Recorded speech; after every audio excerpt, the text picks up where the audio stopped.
Hi, in this video, let's talk about another very popular Google interview question.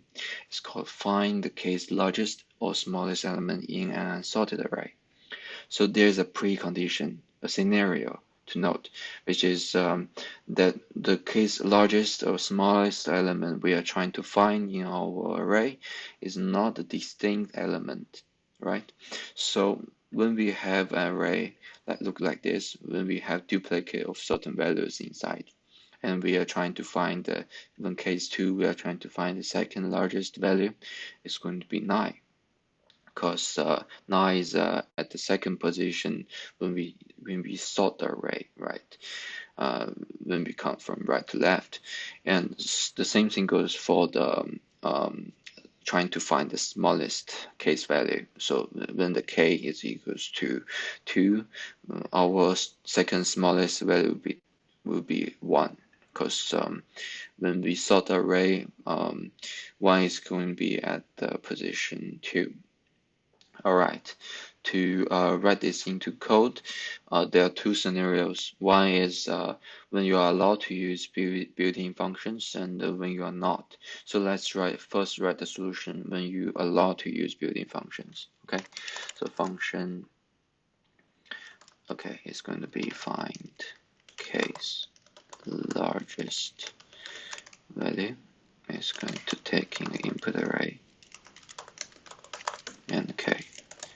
And the first thing we do, if we are allowed to use built-in function, we just call sort, and we can pass the input array at the index of. I think that will do it. So it's a very easy solution. Passing the find case largest, passing the unsorted array, that's nice. Passing the k, which is 2. Let's test 2. All right. So let's run the solution by calling the find case extreme value 9. All right. Let's test 3. 8. So our function is correct. So that's a very easy solution for find case largest if we are allowed to use built-in function. So let's modify it to calculate the smallest case, right? So it's going to be smallest, and we change this to k minus 1, and voila, we are done. Very easy, all right? And we use the same input. It's going to be 1. Okay, correct. And let's test out the third set, smallest value is going to be 2. Okay, correct. So that's about it for the simplest case. So let's move on to scenario 2, when we are not allowed to use any built-in functions, shall we? Okay. Let's write our function. So to start with, as usual, it's going to be find case largest. All right, takes in 2 values, input array and our value k, right? And in here, let's declare a left equals to 0, declare a right equals to the last index of the array. So, all right, then we do a return and passing the quick sort, passing. I will later explain the quick sort part once we finish the function. Okay, so input array need the left, need the right, and need the k. All right, so then we can write our quick sort, right? Function quick sort takes in input array, takes in the left, takes in the right, takes a k. Let's use Lomuto partition in this case. So I use a for loop, declare 2 variables, var keeper and equals to left, and seeker also equals to left. I'm a big fan of Harry Potter, by the way, in case you don't. And seeker should be always smaller than the right. And seeker should move on, and after each iteration in the for loop, we check input array at the index index of seeker, is it smaller or bigger, or smaller equals to the pivot value, which is our an element used by right?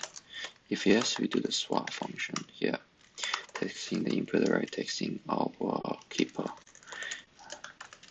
and taking our seeker. So basically, we can write this way. After this step swap is done, we move on the keeper as well.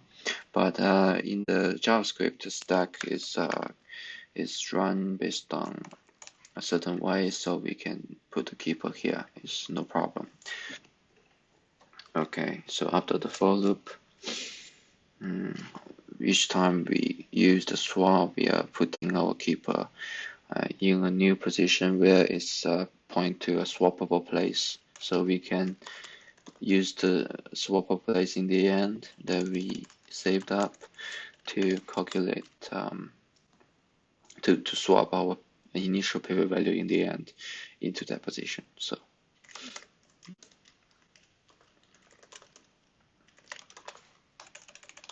she's all right. Let's write our swap function real quick. So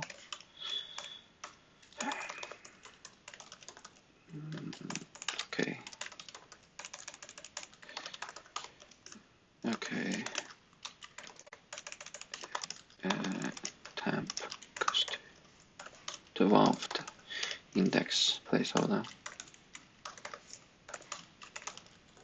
then replace the original one placeholder with new one, place old one with temp.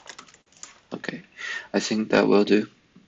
So after this step is done, our array will look like x, x, p, x, x, alpha, original pivot value, and x, x, x, x, x. It will look something like this, right?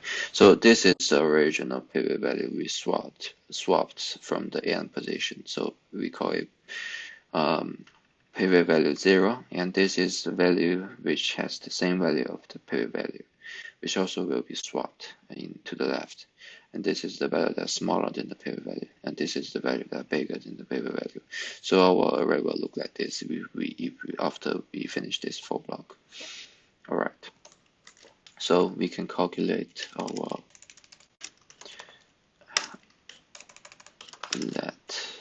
pivot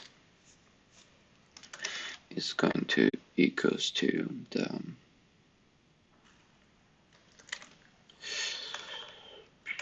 it's called a pivot place. So it's going to be first place, second place, third place. It makes sense, right? So we use the input array dot large minus our keeper, so we can calculate the pivot place according to the case.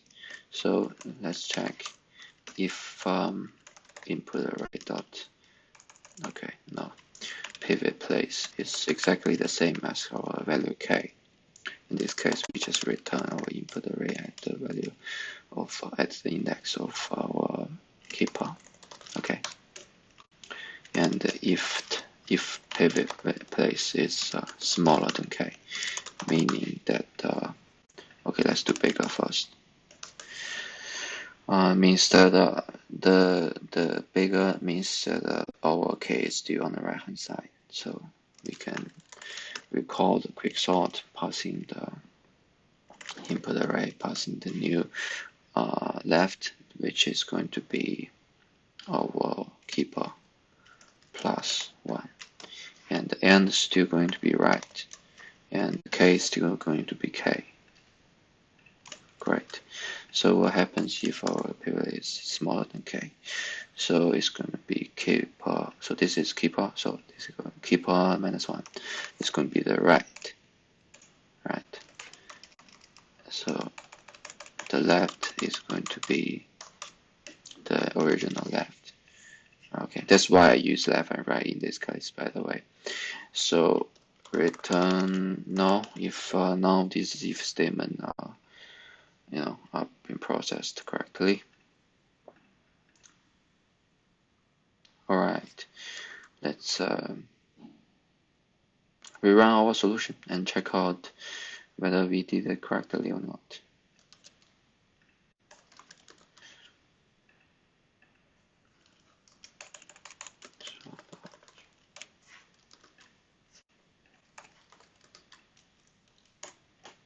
It's going to be 9, where, yes, correct, and 9, 8, 11, maybe 1. So 1, 2, 3, 4, 5, 6, 7, 8, 9, 10, 11. Yes.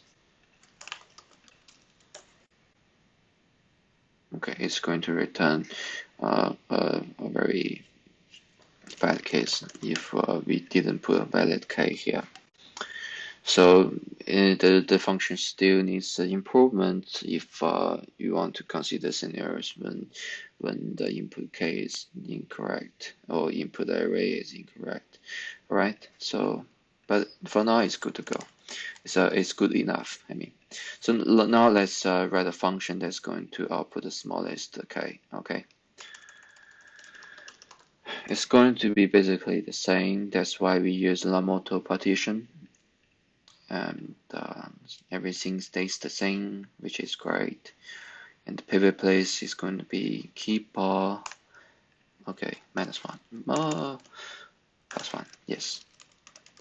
So if keeper place is this remains true, and pivot placement is bigger than k. Okay, when it's bigger than k this time, meaning the k is on the left, right? So we need to replace these two with each other. So small, okay.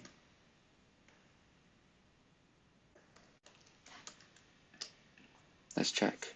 So when pivot place is smaller than k, we use the original left, and we have keep up as 1. When the pivot place is smaller than k, meaning the k is still on the right, we have keep up +1.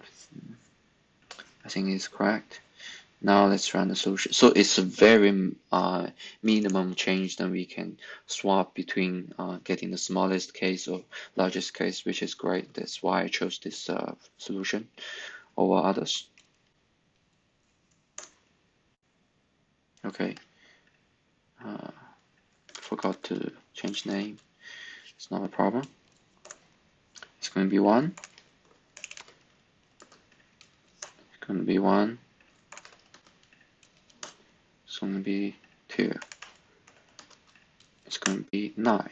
Yes, our solution is again correct. So this is a Lomuto solution, and typically how you can implement the solution for find k smallest or largest. And there is still room for improvements. You can use different method using a quicksort modified version or a heap sort solution. So if I find a very clean version of that solution, I will make sure to share with you. But for now, this is by all means the cleanest way I can think of. I find online to solve this question. So thank you for watching.